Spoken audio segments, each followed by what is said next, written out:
I'm now with Roger Green, who arrived in Sudbury in 1973. Right. Roger came to Sudbury to be the head of music at Cornard Middle and Upper Schools, which had just been formed after the reorganisation of sort of education and the beginning of comprehensive schools.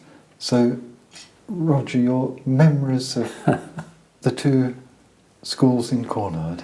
Well, have you got how many hours? I think that it was a splendid venture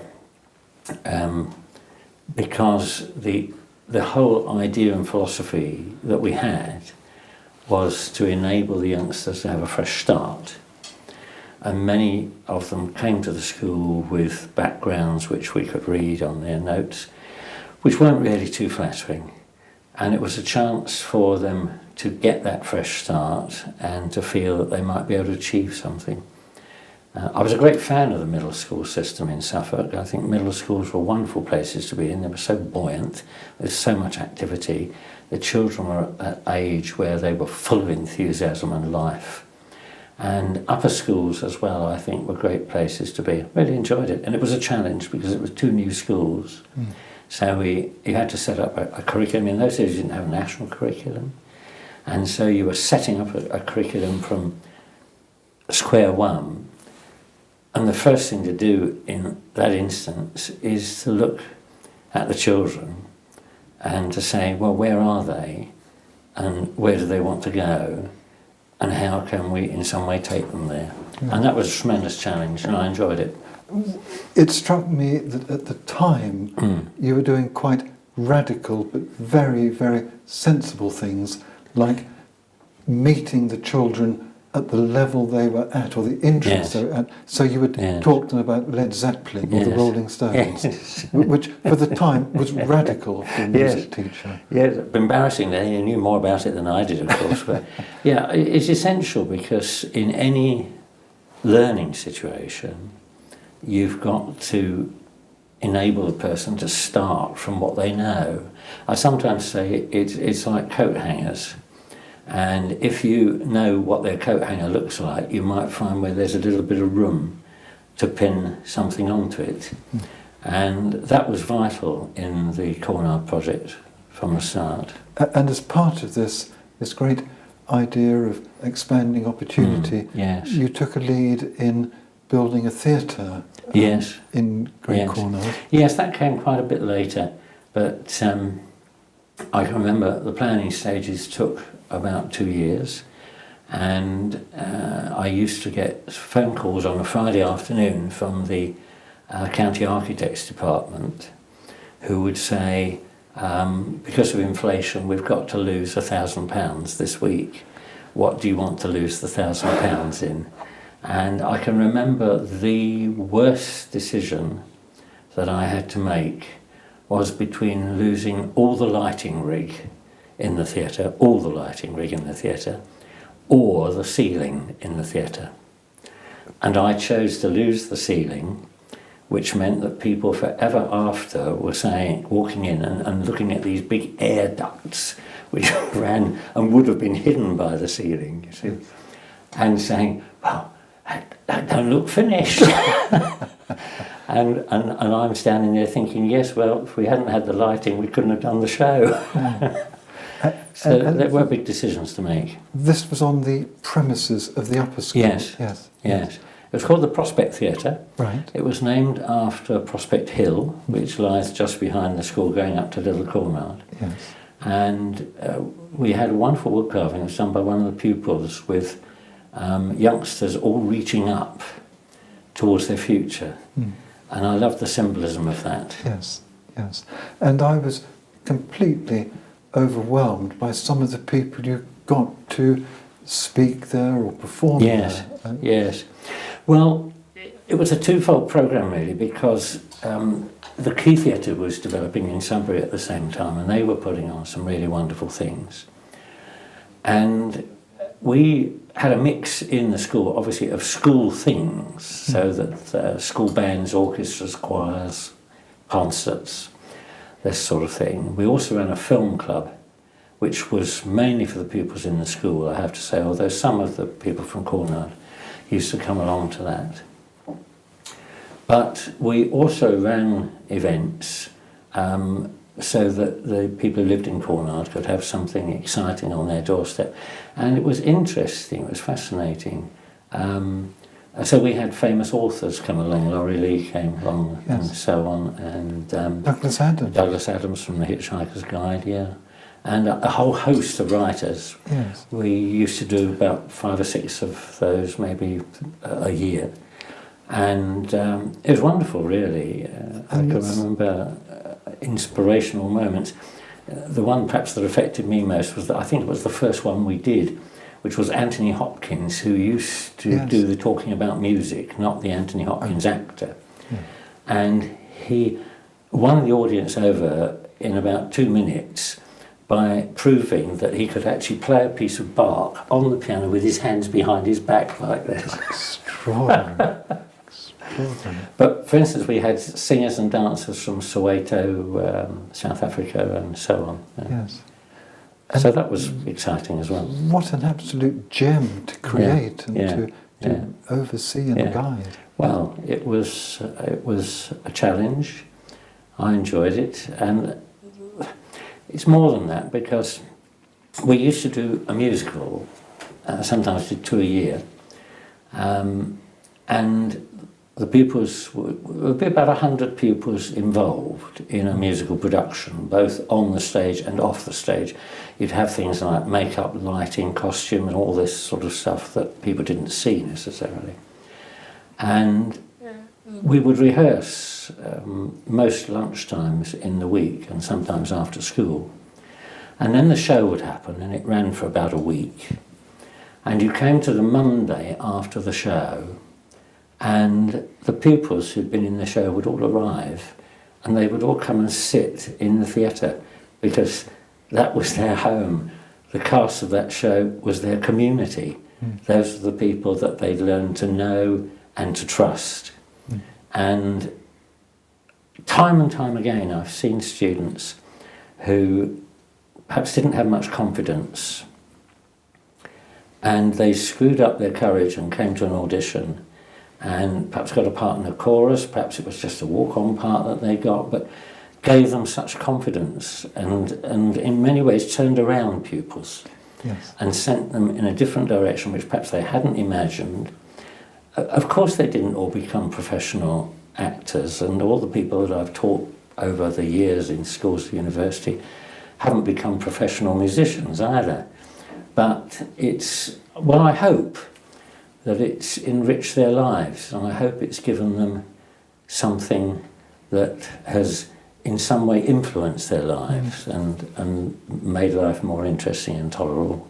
No, it's a wonderful thing to be able to say to yourself one night when you can't sleep or something, and as you walk round Sudbury and Cornard or Sudbury, you must bump into people who... I do, yes. It's sometimes embarrassing, because in Sudbury there are a lot of people who remember a particularly embarrassing lesson that I used to do when we were looking at what the constituent parts of music were.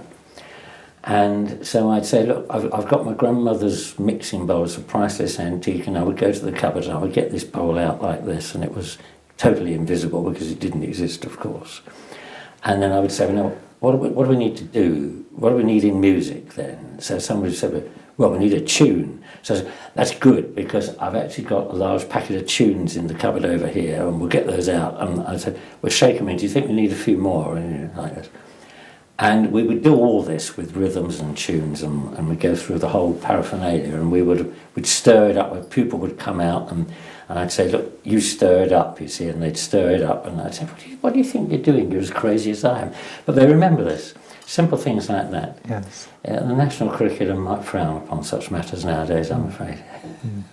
And looking at the amount of music in Sudbury generally when you first arrived to the amount of music now, I think you would feel there's been a superb growth.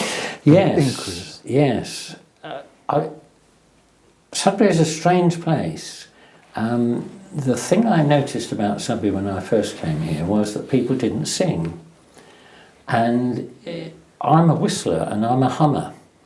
And I walk around the streets of Sudbury, sometimes get told off for whistling.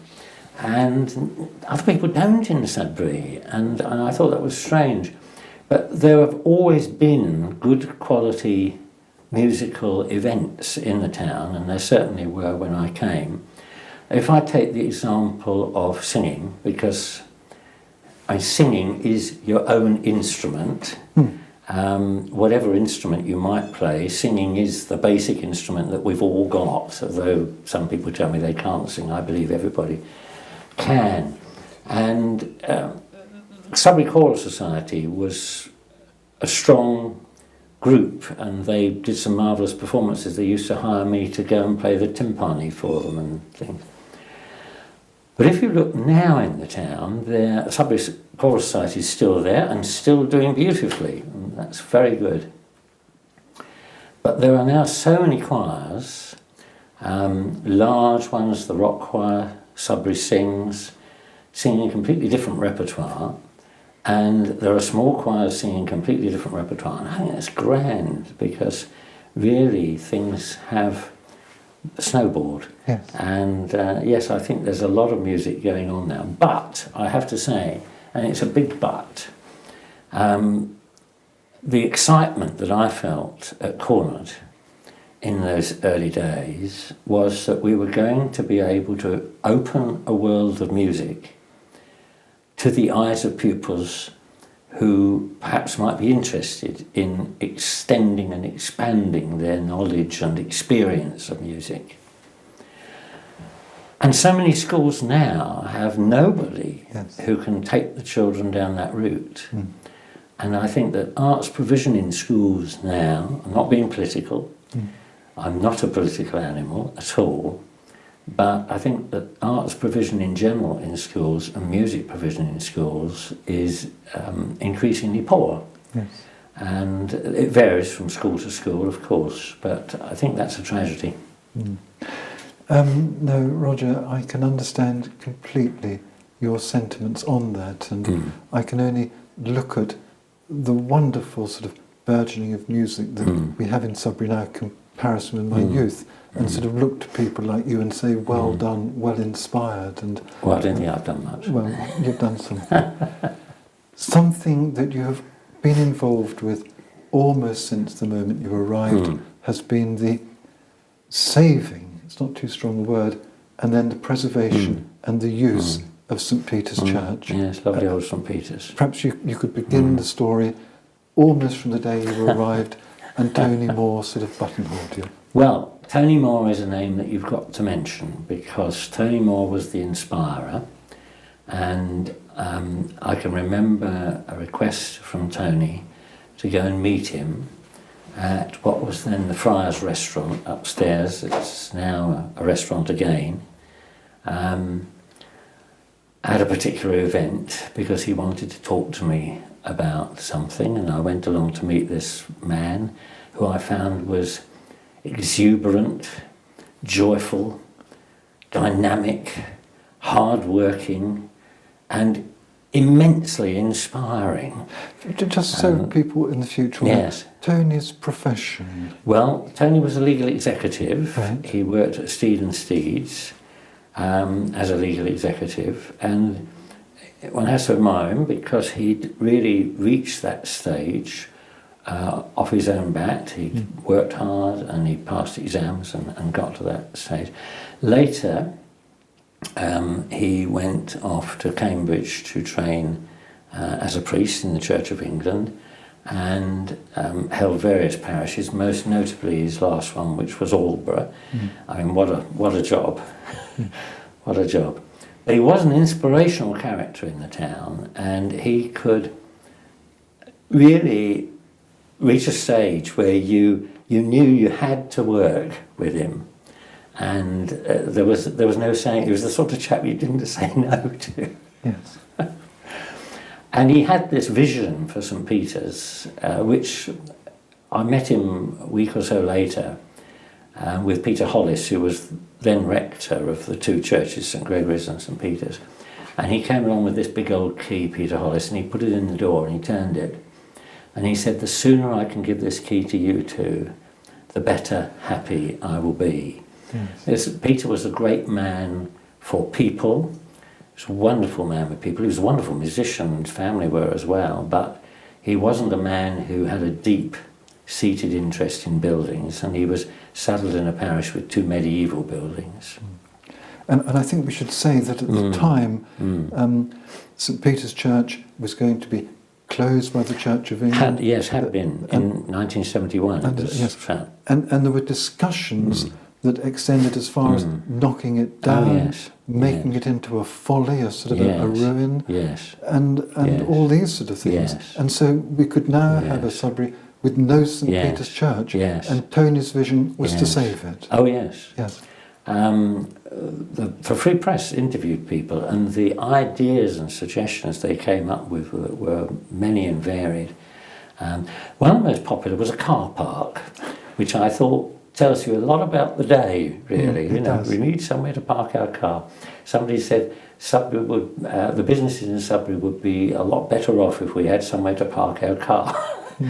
And the funniest one that I've remembered over the years, we're talking now about the 1970s, and fiberglass, I suppose, was relatively new.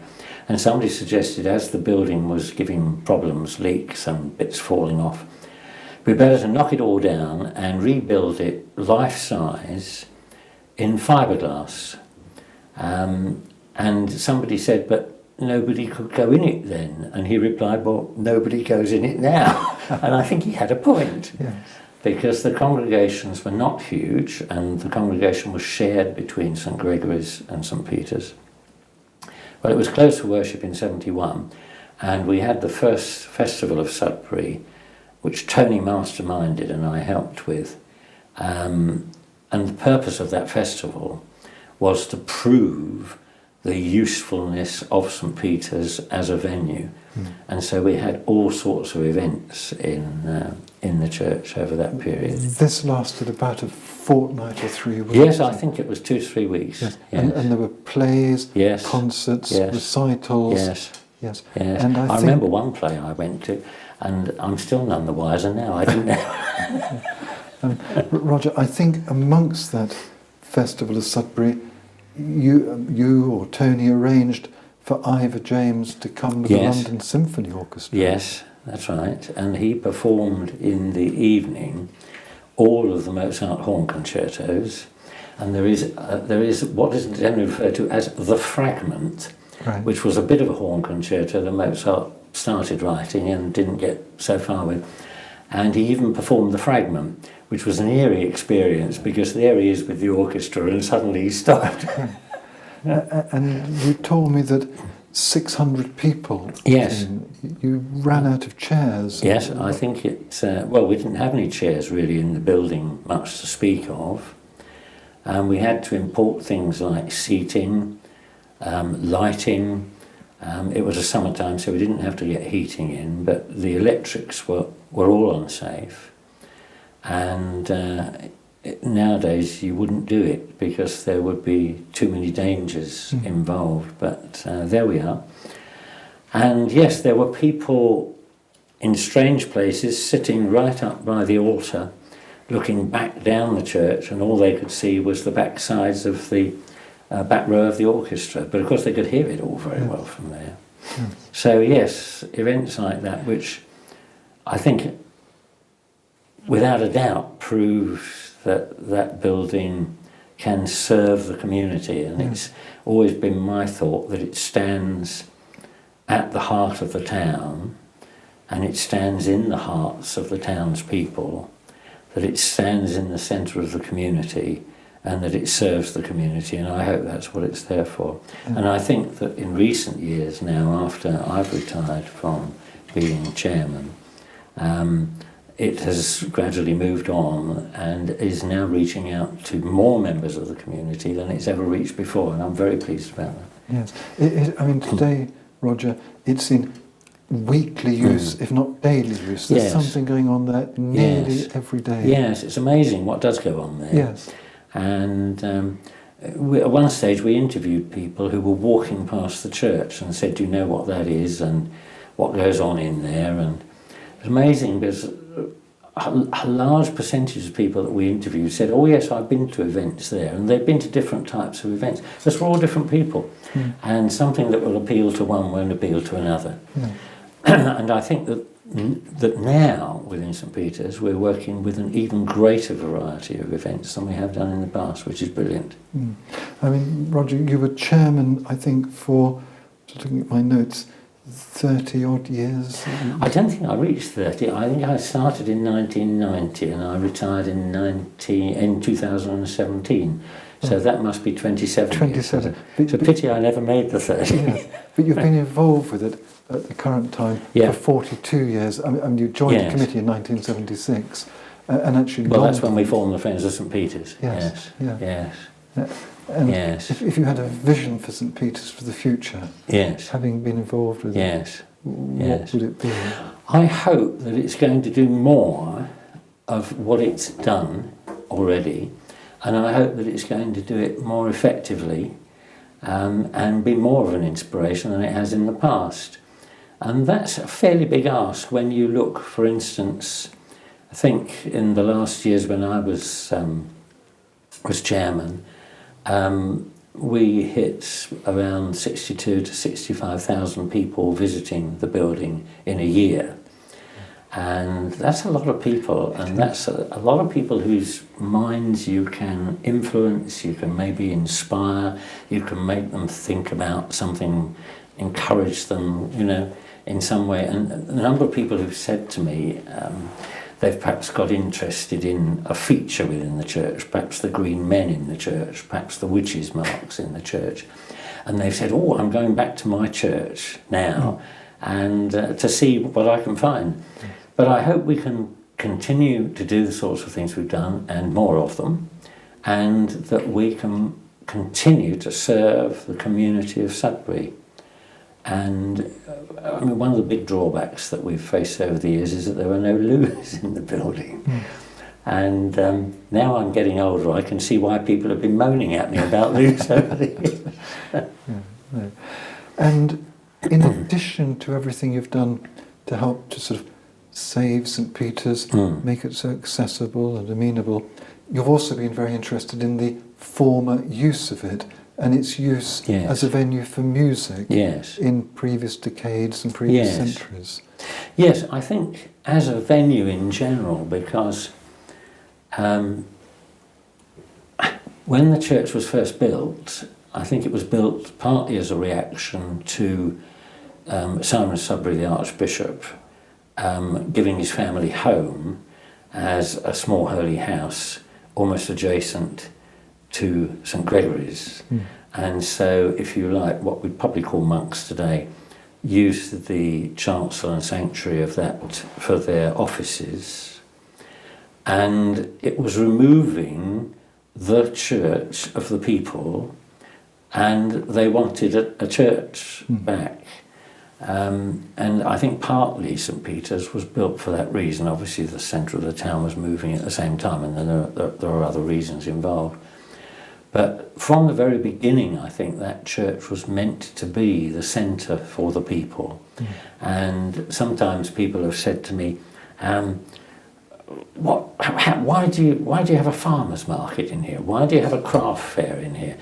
And I've sometimes said to them when I felt cheeky, well, one good reason could be because they had them in here when the church was built. Yes. And the nave of the church, which is vast, and thank goodness we haven't got any pews, because Canon John Molyneux sold them all off in the mid-19th century. But that vast area was intended to be used by people. Yes. The nave of the church was rather like the village hall. Yes.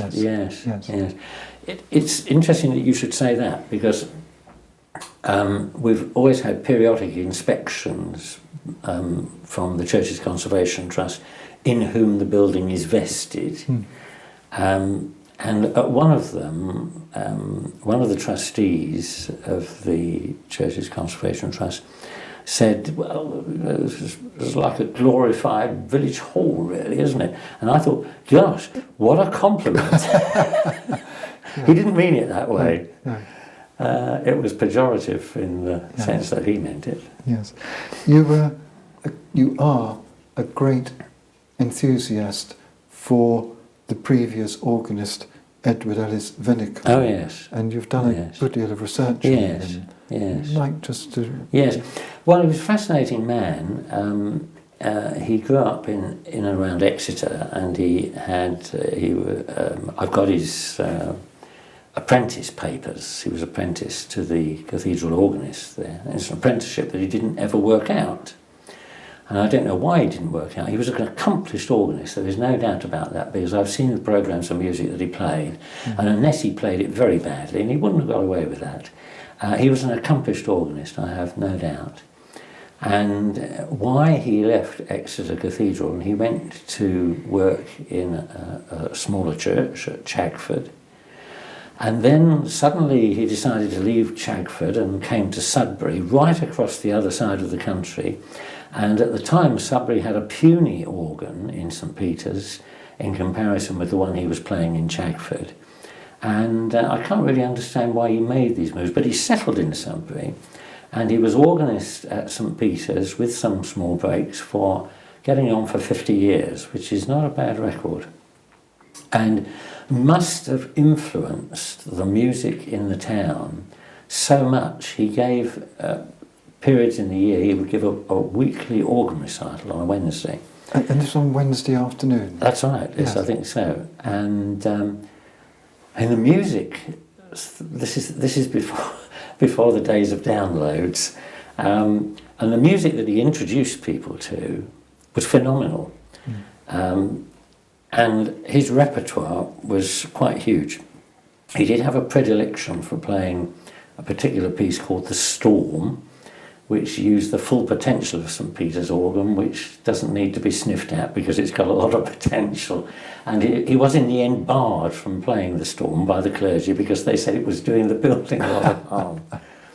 But he, for instance, on one of the programmes, he plays the full orchestral parts of a piano concerto on the organ, and the visiting person sharing the recital with him plays the solo part on the piano. Now, I don't see that being done. I hope nobody's going, after this interview, I hope nobody's going to come along and ask me to play all the full orchestral score on the organ. It must have been an event. Extraordinary. It must have been an event, yes. Incredible thing. And a lot of music that he used to cover there. And of course he taught in the grammar school, the boys' grammar school, and conducted various groups in the town. I've got a lovely picture of him standing with his musical performers, and they fill a vast area. Yes. I mean, we need to sort of just remind ourselves that this is probably at a time when hardly anybody had a radio. Yes. Even fewer would have a gramophone, or there was no such thing as CDs or downloading music. Yes. And so if you wanted to hear music, you would probably have to go to a church or something like that to be introduced to it. Yes, you would go to concerts of one sort or another. And of course organists of the day were keen to play orchestral transcriptions because in that way people could hear the Ride of the Valkyrie, for instance, whereas it wasn't written for the organ. And I must admit that, see, I'm not a purist in any way, and when it comes to organ music, I believe transcriptions are still good fun. And so I make a lot of them. I've made a lot of orchestral transcriptions, and I've played a lot of them, and I still use them today. But in Edward Ellis Vinicum's time, it was a vital way of enabling people to hear that music.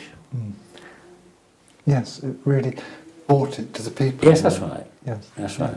Yes. And in addition to that, I was most intrigued to learn that until 1952 there were still daily services in St Peter's. Yes, I think they gradually wound down after E.E. Vinicum retired as organist, but it was a fine record of achievement. Yes. When I started doing my research, must be 20-25 years ago, there were still quite a few choir boys that had served with him alive, and the stories they told me were wonderful.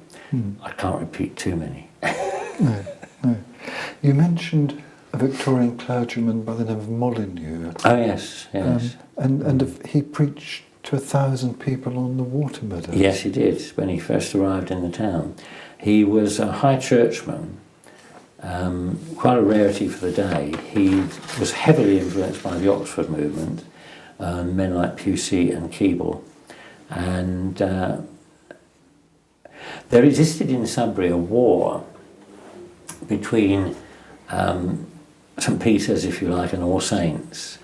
And Charles Henry Badham, who was the vicar at All Saints, was a great man. He wrote some very good histories, as you would very well know. But he was an evangelical in terms of churchmanship, and John Molyneux was just the opposite. So it was high church versus low church. Absolutely, yes. And Charles Henry Badham used to pay little boys to go and stand outside St Peter's with placards on sticks saying "No Pope in Sudbury." And the two were not only religiously opposed, but they were politically opposed. Right. And it was a great pity. John Molyneux got rid of the pews from St Peter's. Thank you forever, John. But at the same time, in All Saints, they were installing new pews. And there's an irony in that, isn't there? But he was a very influential man within the town. And there have been many influential clerics in St Peter's, and many men that I admire greatly for what they've done. And men who've been able to put their beliefs at the heart of the community. Yes. Before we move on to Simon of Sudbury, we interviewed just before you Margaret Hibble. Ah, yes. And perhaps just a word about her father. Yes. Organists in general. Yes. Well, I've written a bit about her father. Harold St George Whiffin. Yeah. Yes. I mean, he was a legend. He played at the United Reformed Church, now very, very sadly closed. Wonderful little organ in there, which I hope we can preserve. He played there for, I think, more than 50 years. He probably beat Edward Ellis's record at St Peter's. And when Edward Ellis retired, because St Peter's organ was a bigger organ, Harold Whiffin applied for the job. And I have a lovely little letter from the rector of the day congratulating Harold Whiffin on getting the job, and said, "I must warn you, you're going to have problems with the choir." And he did, because they were Edward Ellis Winnicombe's men and boys.